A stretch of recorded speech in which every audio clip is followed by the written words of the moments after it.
बिस्मिल्लाहिर्रहमानिर्रहीम। दोस्तों, rent loss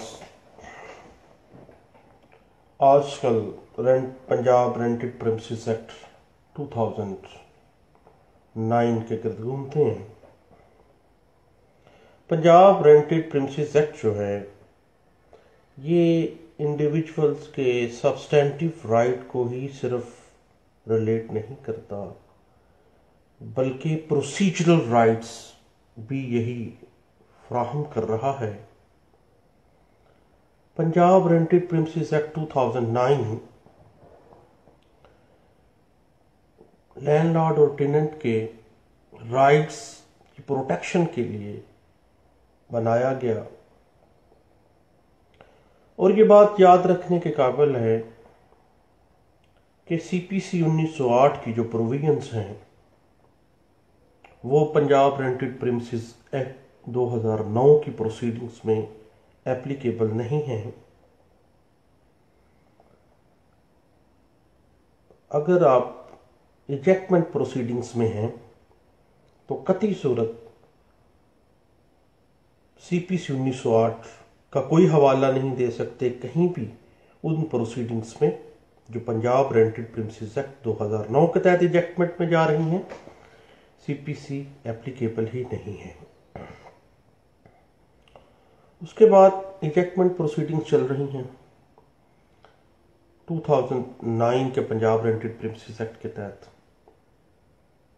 तो इजेक्टमेंट प्रोसीडिंग्स के दौरान में एक बात और याद रखने के काबिल है कि कानून शहादत आर्डर 1984 जो है वो एप्लीकेबल नहीं है।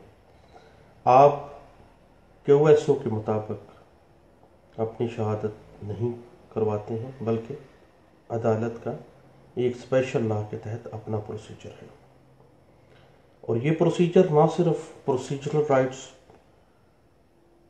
दे रहा है, बल्कि सब्सटेंटिव राइट्स भी यही एक्ट दे रहा है।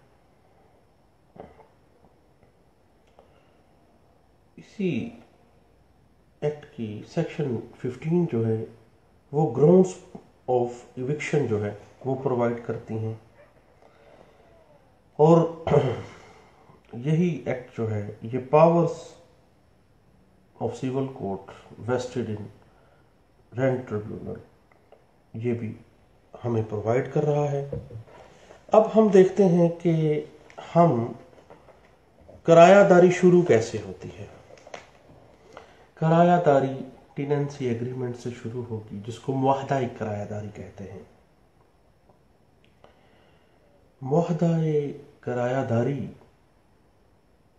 सेक्शन 6 उसकी जो सब सेक्शन है ए, उसमें यह वाज़ेह किया गया है कि टेनेंसी एग्रीमेंट जो है वो आगाज करेगा लैंडलॉर्ड और टेनेंट के रिलेशनशिप। अब हमने ये देखना है कि जो मुआहदा किरायादारी हम लिखने जा रहे हैं उसमें कौन कौन से पार्टिकुलर्स देने पड़ेंगे। पहले नंबर पे particulars of landlord and tenant, किरायादार और जो मालिक है उस प्रीमिसेस का, लैंडलॉर्ड जो है उसके तमाम पार्टिकुलर्स देंगे। नंबर 2 डिस्क्रिप्शन ऑफ प्रीमिसेस, ये मकान ये बिल्डिंग क्या है, किस जगह पे ये मौजूद है, उसके तमाम पार्टिकुलर्स डिस्क्रिप्शंस देंगे, कितने कमरे हैं, कितने हॉल्स हैं, सारा। तीसरे नंबर पे जो चीज़ देखने वाली है वो है पीरियड ऑफ टेनेंसी का दिया जाना, कि कितने अरसे के लिए ये टेनेंसी क्रिएट की जा रही है। उसके बाद चौथे नंबर पे रेट ऑफ रेंट लिखेंगे कि क्या किराया होगा, 4,000, 5,000, 10,000, लाख, 2 लाख जो भी। और उसके साथ ही rate of enhancement of rent जो है, सालाना कितना किराया बढ़ेगा, ये भी आप उसमें लिखेंगे। उसके बाद ड्यू डेट जो है किराए की वो भी लिखेंगे। Mood off payment of rent वो भी आप लिखेंगे कि किराया हर महीने की 5 तारीख को किरायादार उसके घर आके कैश में अदा करेगा या चेक में देगा या मनी ऑर्डर देगा, जो भी मूड है वो उसमें टेनेंसी एग्रीमेंट में लिखा जाना जरूरी है।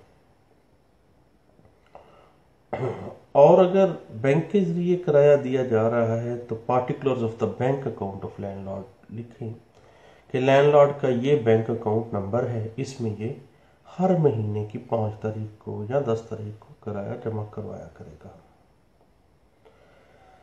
उसके बाद पर्पस लिखना है कि किस मकसद के लिए आप जो लैंडलॉर्ड है वो प्रीमिसेस को रेंट आउट कर रहा है।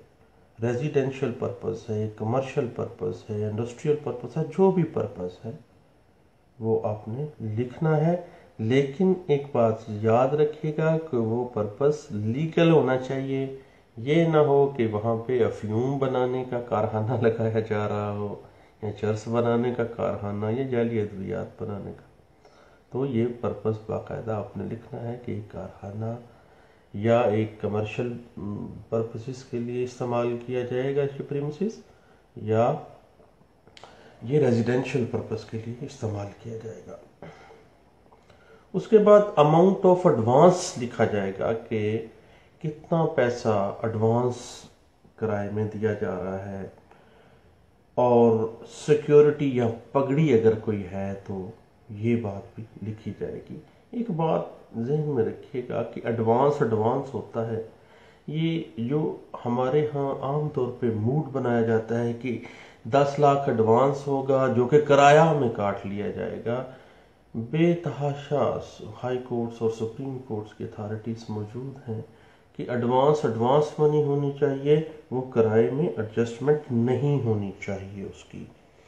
उसके बाद जनाब मामला है section 16 of Punjab rented premises act का कि जो रेंट ट्रिब्यूनल है वो क्रिएट कैसे हो गया। उसमें यह है कि प्रोविंशियल गवर्नमेंट जो है, सूबाई हुकूमत जो है, वो एक रेंट ट्रिब्यूनल एक डिस्ट्रिक्ट के अंदर या एक एरिया के अंदर बनाएगी। वो एक या एक से ज़्यादा स्पेशल जजेस होंगे रेंट ट्रिब्यूनल के, और जो पंजाब गवर्नमेंट है वो अपॉइंट करने से पहले किसी सिविल जज को रेंट ट्रिब्यूनल का जज बनाने से पहले लाहौर हाई कोर्ट लाहौर से कंसल्ट करेगी, और after consultation of Lahore high court Lahore जो है वो बाकायदा रेंट ट्रिब्यूनल के तौर पे वो रेंट ट्रिब्यूनल इस्टेब्लिश होगा। ये प्रोविजन है सेक्शन 6 सब सेक्शन 2 की। और लाहौर हाई कोर्ट लाहौर जो है वो किसी भी सिविल जज को या जुडिशियल मजिस्ट्रेट को रेंट ट्रिब्यूनल के तौर पर काम करने का इख्तियार दे सकती है।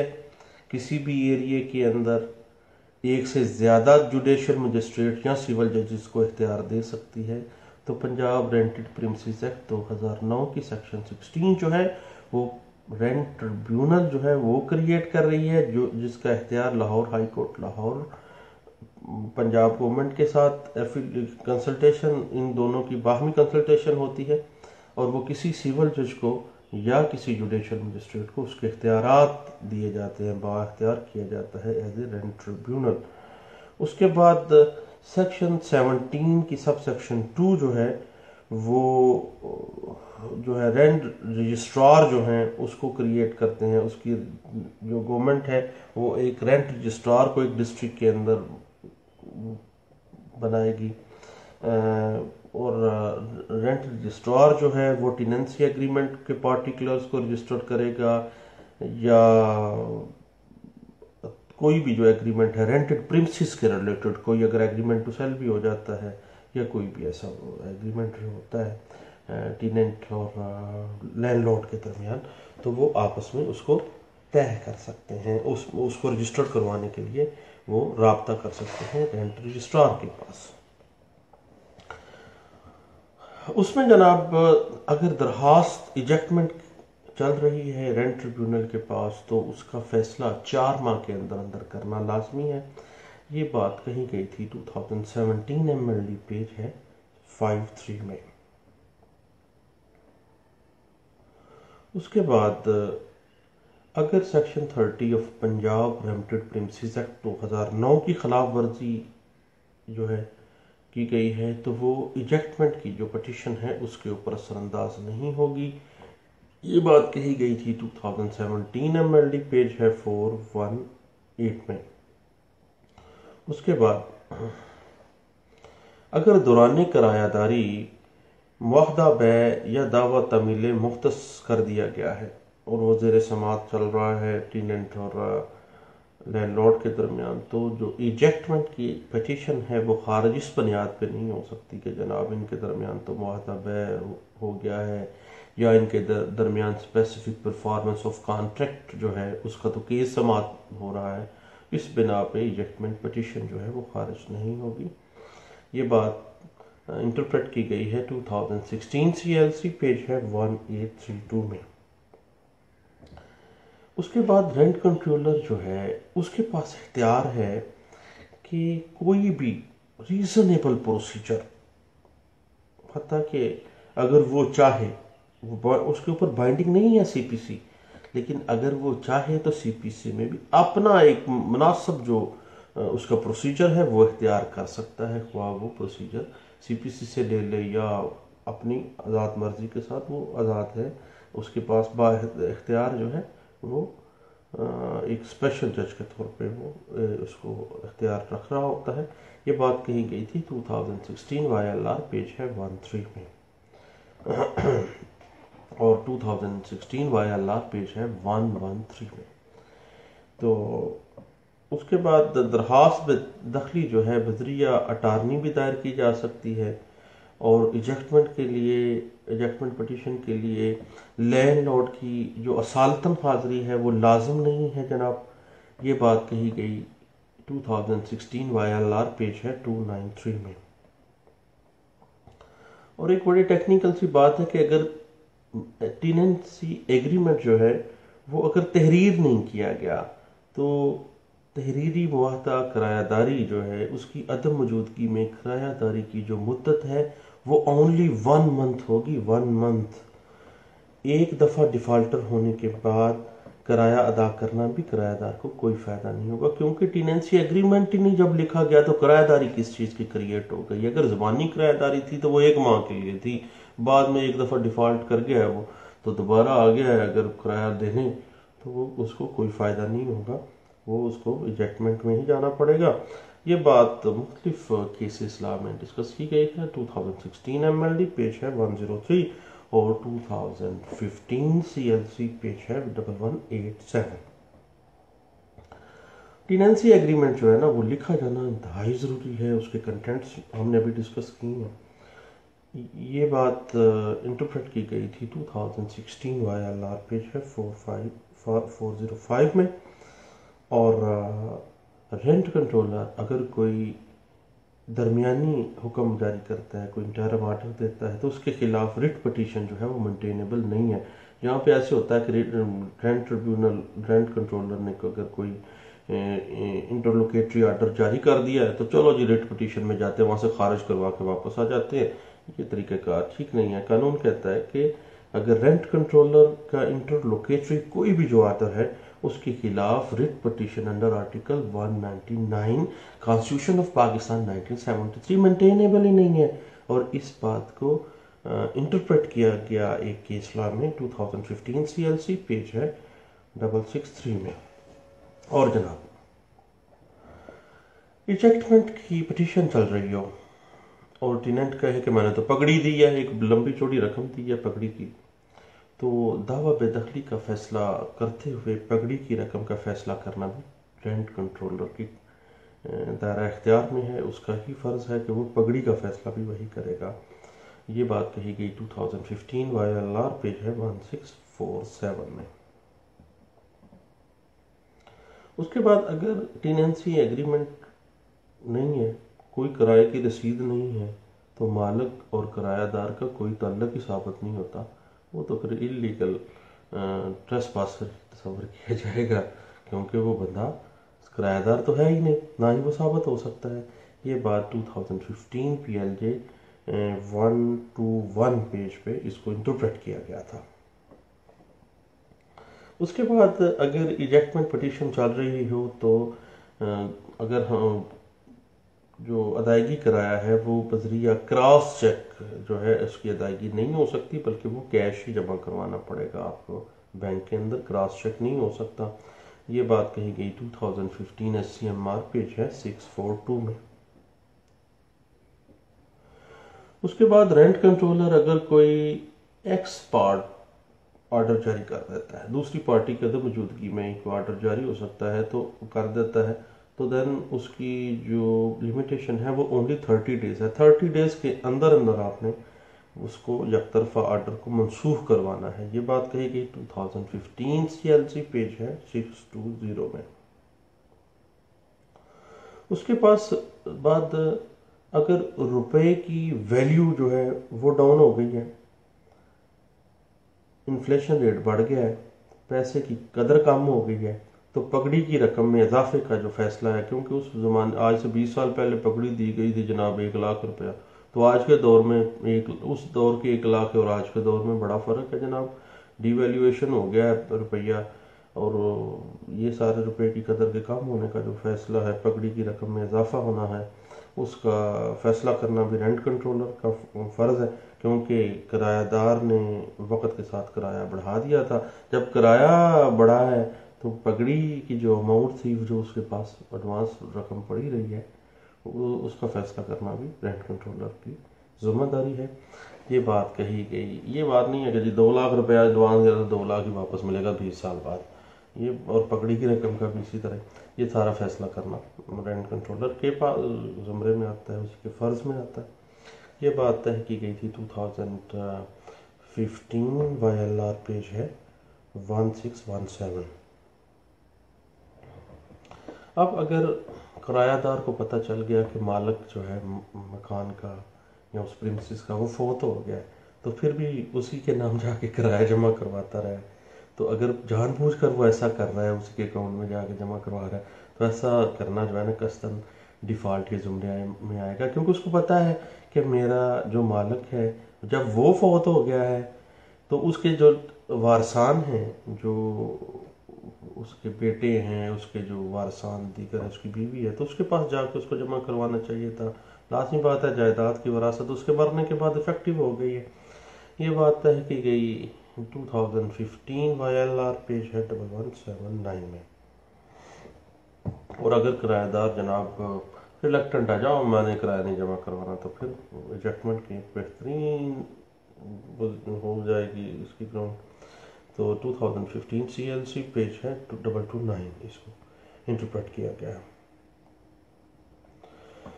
अब ये है कि किरायादार या उसकी जगह किराया अदा करने की बाबत अंडरटेकिंग देने वाला शख्स भी टीनेट के ज़ुमरे में आएगा। अगर कोई बंदा कहता है कि जी मेरे अपने भाई को ये प्रॉपर्टी रेंट पे लेके दे रहा हूँ, इसको दुकान डाल के देनी है, इसका किराया मैं दिया करूँगा, वो अंडरटेकिंग दे देता है, तो वो जिसने अंडरटेकिंग दी है वो टेनेंट सफर होगा। ये बात कही गई 2015 MLD पेज है 71 में। और अगर किरायादार जो है हर माह की 5 तारीख से पहले पहले किराया जमा नहीं करवाता अदालत के अंदर इजेक्टमेंट पिटीशन में, तो उसका लीव टू डिफेंड जो है वो ख़त्म किया जा सकता है। ये बात कही गई 2015 MLD पेज है 1342 में। और अगर लैंडलॉर्ड खुद किराया नहीं वसूल करता, बल्कि अपनी जगह पे उसने किसी और बंदे को अथॉरिटी दी है कि वो जाके किराया वसूल कर ले, तो जो किराया वसूल करने वाला शख्स है वो भी लैंडलॉर्ड के जुमरे में आएगा, क्योंकि उसके पास लैंडलॉर्ड की अथॉरिटी मौजूद है। उसने कहा है कि मेरी जगह पे जाके तुम किराया वसूल करो, तो वो लैंडलॉर्ड के जुमरे में ही आएगा। ये बात कही गई 2015 MLD पेज है 171 में, और 2015 YLR पेज है 1179 में। उसके बाद मुआदा किरायादारी जो है उसको रजिस्टर्ड करना लाजम है, अदरवाइज जुर्माना अदा किए बगैर तो दावा खारिज होगा। जुर्माना आपको पता है कि कितने कितने % अदालत कर सकती है। ये बात कही गई 2015 YLR पेज है 2045। और किराएदार जो है मुआहदा किराएदारी ख़त्म किए बगैर मुआहदा बैय से मुस्तफ़ीद नहीं हो सकता। अगर किराएदार ये कहता है कि जी मैंने तो ये प्रीमिसेस खरीद लिया है, तो भाई पहले किराएदारी तो ख़त्म करो, पहले ये इजेक्ट हो ना, या इस प्रॉपर्टी को आप खाली कर दें, इजेक्टमेंट मुकम्मल कर दें, देन आप मुआहदा बैय की स्पेसिफिक परफॉर्मेंस में आ जाए। क्योंकि अगर आप कह रहे हैं कि जी मैं किराएदार था और किराएदारी के दौरानिए में ही मैंने एग्रीमेंट टू सेल हो गया, तो आप स्पेसिफिक परफॉर्मेंस तभी आपका मेंटेनेबल होगा जब आप किरायादारी को ख़त्म करेंगे, आप वहाँ से फारग हो जाएं, इजेक्टमेंट कर दें, तो देन ये बात कही गई 2015 YLR पेज 1092 में और 2012 MLD पेज है 108 में। उसके बाद अगर लैंडलॉर्ड रिलक्टेंट हो गया, भाई खाली कर दो, मैंने तो किराया नहीं लेना, अगर वो ऐसा कर रहा है तो जो किराया है वो अदालत में जमा करवाया जा सकता है। उसका तमाम प्रोसीजर जो है वो 2014 MLD पेज 1084 में कहा गया है। और अगर किराएदार जो है अदालत के हुक्म के बावजूद किराया जमा नहीं कर रहा, अदालत को दे नहीं रहा हर माह की 5 तारीख से पहले, तो उसका लीव टू डिफेंड, अगर वो आ गया लीव टू डिफेंड के लिए, तो वो नहीं उसको किया जाएगा। ये बात कही गई थी 2014 CLC पेज है 929 में। और एक और बात ध्यान में रखिएगा कि पंजाब रेंटेड प्रीमिसेस एक्ट जो है ना, उसकी कुछ लिमिटेशन है। कैंट के एरिए में 0/0 इसका कोई एप्लीकेशन नहीं है, और कोई ऐसा प्रीमिसेस जो रूरल एरिया में है, रूरल एरिया में मौजूद है, मसलन किसी रूरल एरिया में कोई प्रीमिसेस मौजूद है, तो वहाँ पे भी पंजाब रेंटेड प्रीमिसेस एक्ट जो है वो एप्लीकेबल नहीं होगा, और कैंट के एरिया में भी एप्लीकेबल नहीं है। ये बात कही गई 2014 CLC पेज 832 में। और अदायगी किराए को अगर रसीदात के जरिए साबित नहीं ना किया जाता, तो ये इजेक्टमेंट की एक ग्राउंड है, क्योंकि किसी किस्म की किराए की कोई रसीद ही नहीं क्रिएट की गई। ये बात तय की गई 2014 MLD पेज है 1012 में। और अगर इजेक्टमेंट पटिशन दायर की गई है तो जो किराएदार है वही फौत हो जाता है, तो इजेक्टमेंट पटिशन मेंटेनेबल नहीं है, बस बंदे ही फौत हो गया। ये बात कही गई है 2014 YLR पेज है 2598 में। और उसके बाद इजेक्टमेंट पटिशन में जब आप नोटिस करते हैं अपने टेनेंट को, तो दावे की नकलें और जो आपने अटैच की हैं डॉक्यूमेंटेशन, उसकी नकूल नोटिस के हमरा भिजवाना ये लाजम है। कल कला को इस बिना पे वो इतराज़ कर सकता है कि मुझे तो जनाब दावे की कॉपी नहीं दी गई। ये बात कही गई, इंटरप्रेट की गई लाहौर हाई कोर्ट के एक फैसले में 2014 PLD में पेज है 87, जिसमें ये रिपोर्ट किया गया था। उसके बाद अगर इजेक्टमेंट पटिशन चल रही है और उसके दौरानिए समाअत के दौरानिए में जो प्रीमिसेस है, जो जायदाद है, वो बेच दी गई है, तो जायदाद को खरीदने वाला जो है वो फ्री के मुकदमा नहीं है। मामला सिर्फ उस लैंडलॉर्ड का और उस टेनेंट का है। जो तीसरी पार्टी ने खरीद लिया है ना उस प्रीमिसेस को, वो फ्री के मुकदमा नहीं बन सकता। ये बात कही गई 2013 YLR पेज है 1881 में। अब बहुत सेटल्ड प्रिंसिपल है कि किराएदार को अगर प्रीमिसेस के ऊपर कोई हक जताना है कि एग्रीमेंट टू सेल मेरे नाम पे हो गया, इसने मुझे ज़बानी बैय कर दी है, मेरी जनाब अब ये प्रॉपर्टी हो गई है, मैंने जनाब ये लेनी है, तो कोई भी राइट साबित करने के लिए पहले उस जायदाद को इजेक्टमेंट में जाना होगा, पहले उस जायदाद को खाली कर देगा, किराएदारी को ख़त्म करेगा, फिर वो आएगा स्पेसिफिक परफॉर्मेंस ऑफ कॉन्ट्रैक्ट में कि अब ये मेरी प्रॉपर्टी है, मैं यहाँ पे किराएदार था, तो मुझसे जनाब इसने सौदा कर लिया है, अब मैं specific performance of the contract में आ गया हूँ। ये बात कही गई थी 2013 YLR पेज 2714 में। उसके बाद अगर हक़ मलकियत तब्दील नहीं हुई, तो नया मालिक जो है वो किराएदार को डिफॉल्टर करार नहीं दिलवा सकता। और डिफ़ॉल्टर साबित होने की सूरत में इससे मुतल्लक इशू फ्रेम करना लाजम नहीं है। ठीक है, ये बात तो तयशुदा है कि जब अगर रसीदात किराया जो है वो क्रिएट नहीं की गई तो देन किराया दिया ही नहीं क्या गया। ये बात कही गई थी 2013 CLC पेज है 258 में। और उसमें एक और यहाँ पे हमारे यहाँ कॉन्सेप्ट है, मिसकंसेप्शन है कि पगड़ी जो है वो किरायादारी को लामहदूद कर देती है। नो भाई, ऐसी कोई बात नहीं है।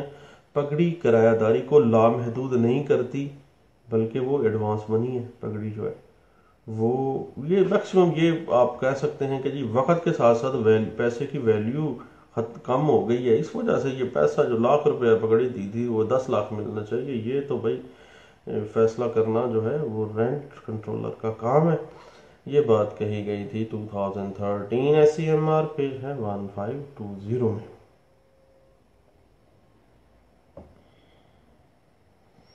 उसके बाद एक बड़ी टेक्निकल सी बात है कि इजेक्टमेंट पिटीशन में जो जुर्माने की रकम है वो अगर अदा नहीं की गई तो इस वजह से जो इजेक्टमेंट पिटीशन खारिज नहीं की जाएगी, क्योंकि जुर्माने की रकम बाद में भी अदा की जा सकती है। ये बात कही गई 2013 SCMR पेज है 1520 में।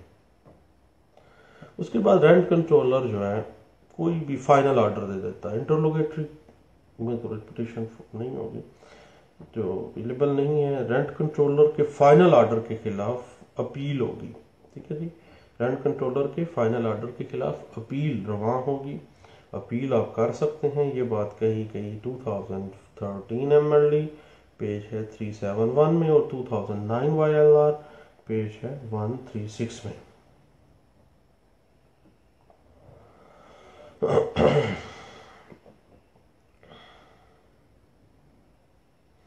उसके बाद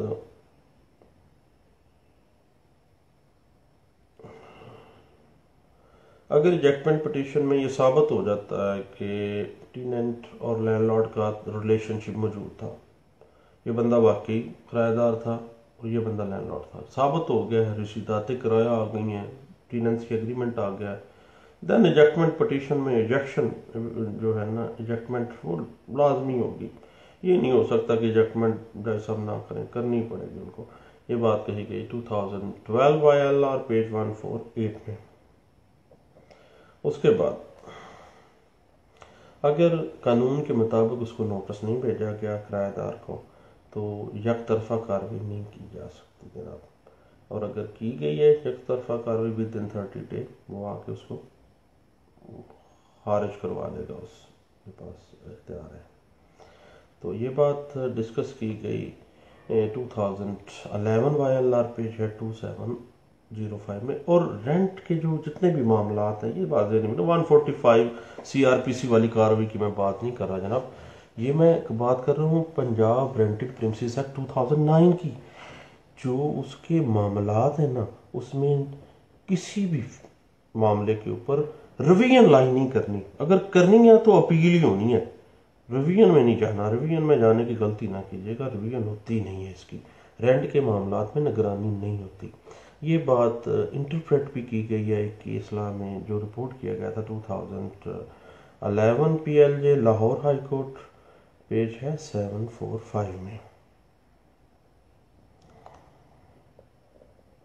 उसके बाद जो टेनेंट है वो मुआहदा जो किरायादारी है उसमें तो सी का मुतालबा बतौर राइट नहीं कर सकता कि मैं आपका 10 साल से किराएदार हूं था, मेरा किराया जो है किराएदारी का जो एग्रीमेंट है उसको और बढ़ा दो ना भाई ना, एडजस्टमेंट आपको करनी पड़नी है।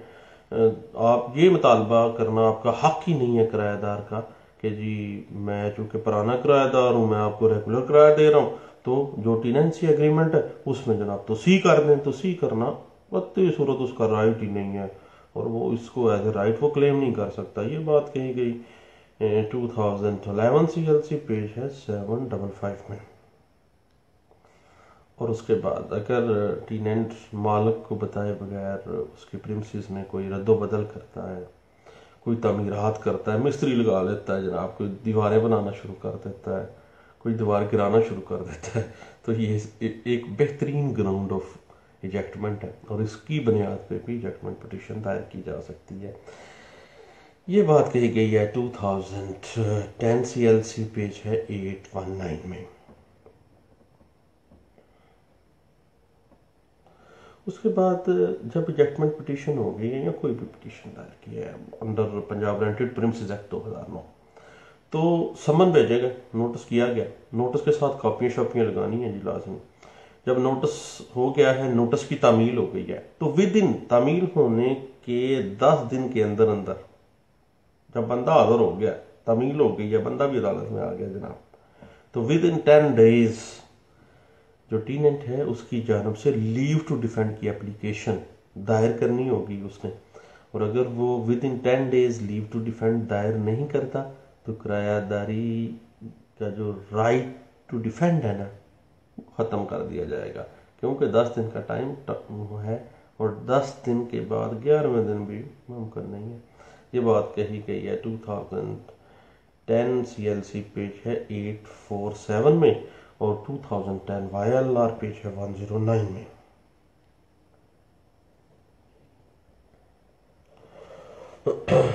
और उसके बाद अगर किसी बिल्डिंग का कोई सौदा चल रहा है, उधर से इजेक्टमेंट पिटीशन भी चल रही है, या जनाब अभी कोई मसला भी नहीं है, किरायादार वहां पे किराया दे रहा है, तो मालिक ने बाहर से सौदा कर दिया उस बिल्डिंग का, तो भाई कतई सूरत ज़रूरी नहीं है कि जो लैंडलॉर्ड है वो पहले किरायादार को नोटिस करता कि भाई ये प्रॉपर्टी जो मैंने तुमको किराए पे दी है अब मैं सेल आउट करने जा रहा हूँ। ना भाई ना, ऐसे नहीं है, क्योंकि आर्टिकल 23 और article 24 of constitution of Pakistan 1973 उसको right of property and right of safeguard property जो है वो प्रोवाइड कर रहा है।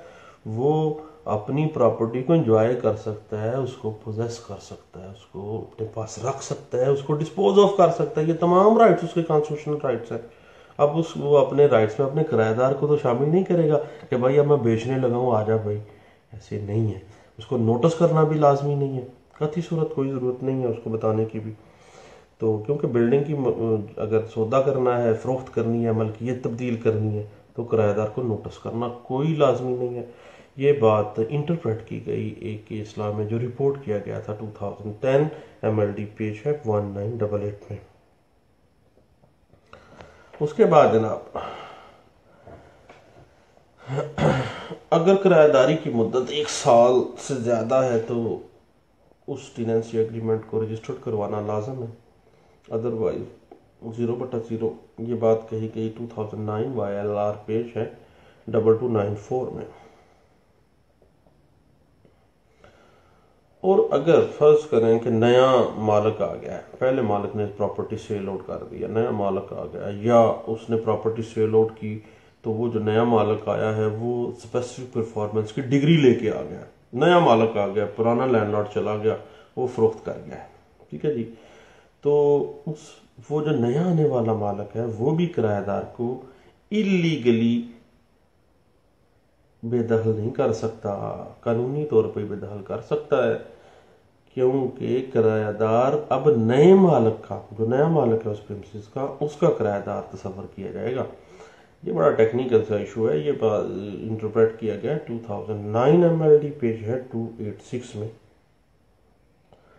उसके बाद किराएदार जो है अगर बिजली के बिल, पानी के बिल, सुई गैस के बिल ही नहीं अदा कर रहा, कमेटी की फीस ही नहीं अदा कर रहा, तो वो डिफॉल्टर करार दिया और ये एक बेहतरीन ग्राउंड हो सकती है इलेक्शन के लिए। ये बात 2008 CLC पेज 446 में भी इंटरप्रेट की गई है।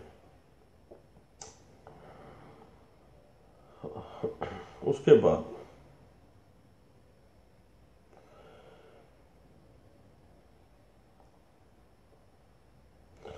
बाकी आ गया एग्जीक्यूशन का मामला।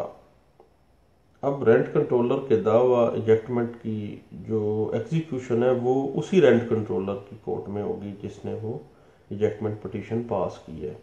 ये बात इंटरप्रेट की गई थी 2004 SCJ पेज है 547। उसके बाद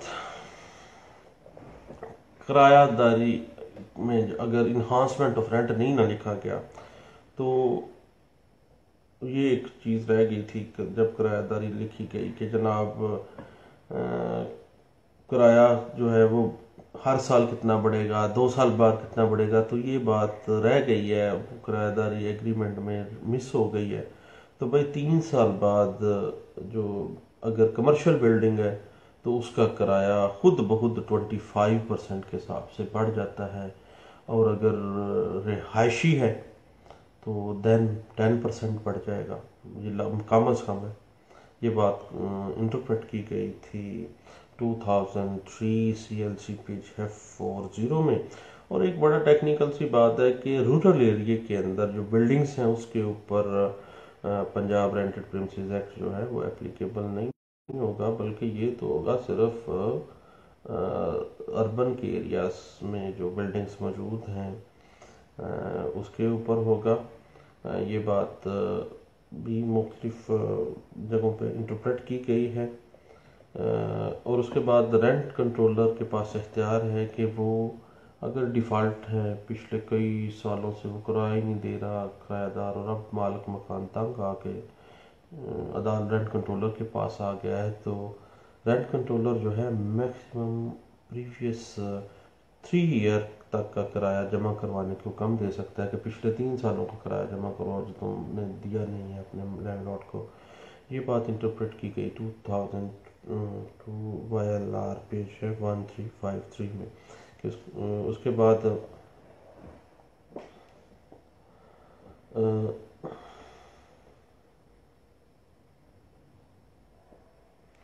ये जनाब चंद एक चीज़ें थी जो रेंट लॉज को डील करती हैं। और पंजाब रेंटेड प्रीमिसेस एक्ट 2009 से मुतल्लिका है।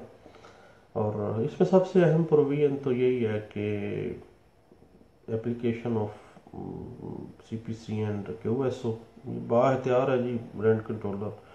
और रेंट कंट्रोलर जो ट्रिब्यूनल है वो सेक्शन 16(2) के तहत कैसे वजूद में आता है, टेनेंसी एग्रीमेंट किस तरह क्रिएट किया जाता है, ये तमाम चीज़ें बड़ी अहम है जो हमें सिविल प्रैक्टिस करने वाले जो वकील हैं उनको पता होनी चाहिए। मैंने सोचा अपने दोस्तों के साथ भी ज़रूर ये शेयर करनी चाहिए जनाब, तो अगर सुन लेते हैं तो आपकी मेहरबानी है, नहीं सुनते तो अनफ्रेंड करें और छोड़ें जनाब। थैंक यू, अल्लाह हाफिज़।